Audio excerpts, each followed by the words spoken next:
Hey everyone, Sam here from Barn2 with an in-depth tutorial about our Document Library Pro plugins, settings, and features. In this video, I'll be discussing how to create a document library using documents and media files that are hosted on third-party sites across the web, such as YouTube and Dropbox.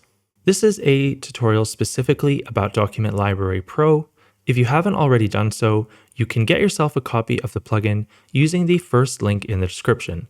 Then use the Upload Plugin option in WordPress to install and activate the plugin.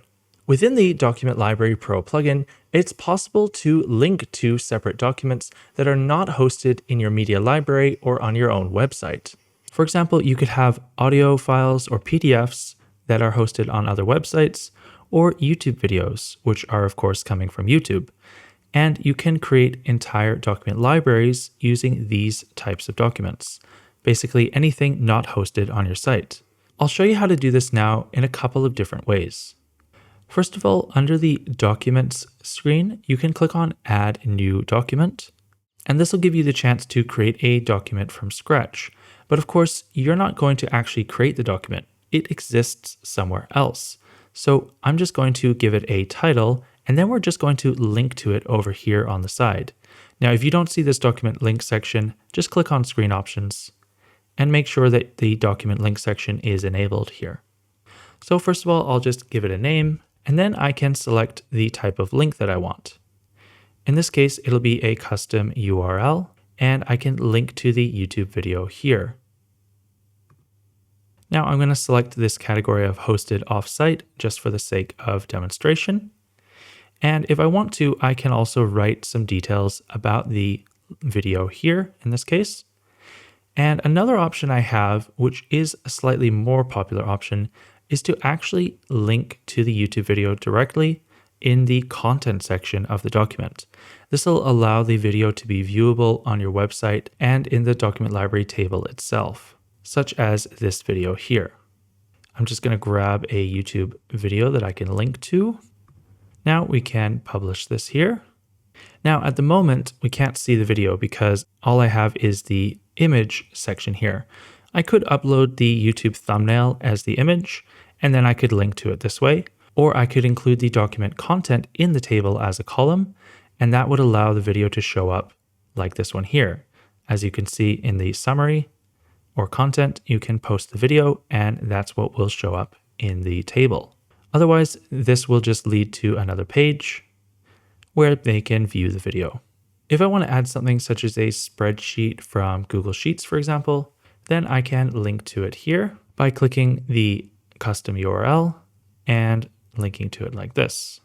Now when I click publish, we can see this has been added as a new document, spreadsheet.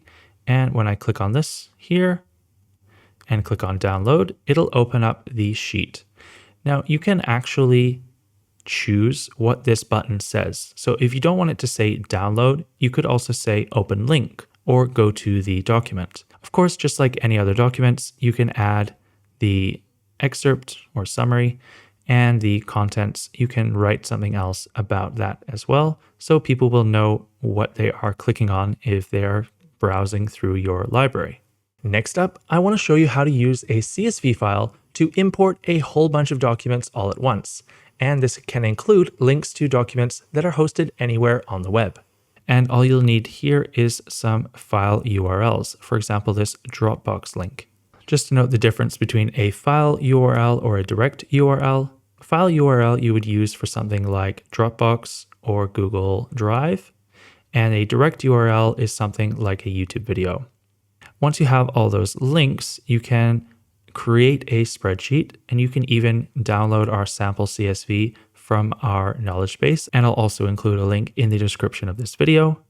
And you can use that CSV as a guide for how you should format your own spreadsheet.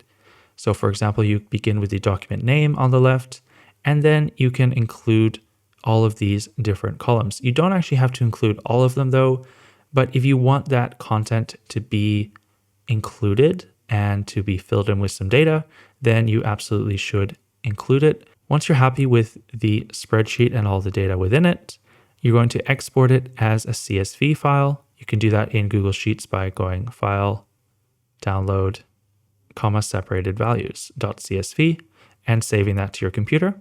Now go back to your website and look at the document section on the left and click on import. Then you're going to click on this CSV upload and you're going to click import here and choose your file or drag and drop it into the space here. Then click continue. And this mapping section is where we actually match all of our data to WordPress's understanding of what the data is. So everything should match up nicely. For example, name needs to be mapped to the name field. And similarly with all the rest, categories, tags, document authors, and any other columns you included. If you excluded a few of the columns from your CSV file, then they simply won't show up on the left-hand side here, and you won't have to match them to anything on the right-hand side. Or you can choose do not import if the custom fields or other column data is not relevant. Then click run the importer, finish this process, and view the documents that you've just imported. They will import as drafts, and you can bulk select them and choose the edit option, apply, and then you can change their status to published, private, or keep them as drafts. You can also select the category in bulk here, although if you included them in your CSV file, then they should come with categories already included. Now I'd like to show you how Document Library Pro can be used to create a media list, such as a YouTube playlist, a podcast archive, or an image gallery. This is pretty easy to set up, but allow me to make a few small tweaks to the table that I have so far so that it'll be a little bit more friendly for the end user. First of all, I want to move the title over to the left-hand side. Then I want the image and the content to also be included in the table so we can see what the image looks like and what the YouTube video thumbnail and preview look like. I can get rid of these dates modified as well because it's not really relevant. And I can also change this download button to a preview button. So let's have a look at how we do that in the settings page. Go to document settings and click first of all on document tables and then change the order of these columns. So let's move the title to the beginning. Let's remove these date ones. We don't really need that.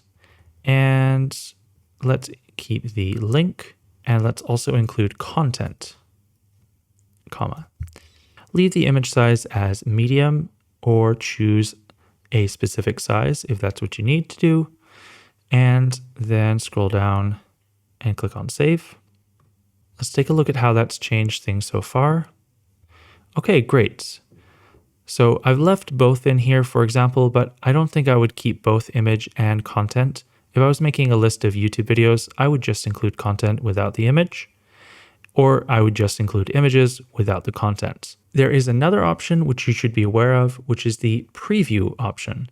Preview will help to open these sorts of files in a lightbox like this.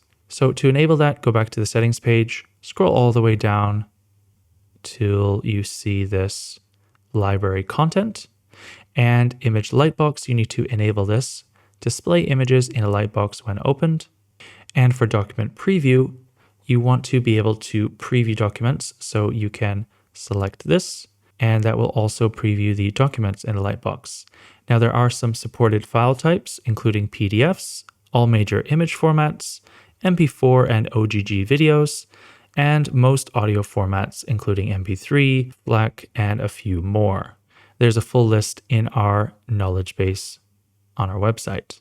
Similar to the download button before, we can choose the button with text, and the text can read preview. Once you've enabled the preview option and played around with the various different styles that you have, I've included the button with the icon like this. Then that will allow previewing of different documents.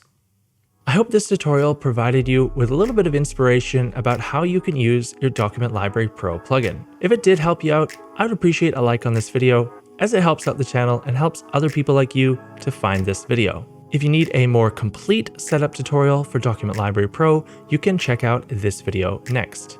And as always, thanks for watching.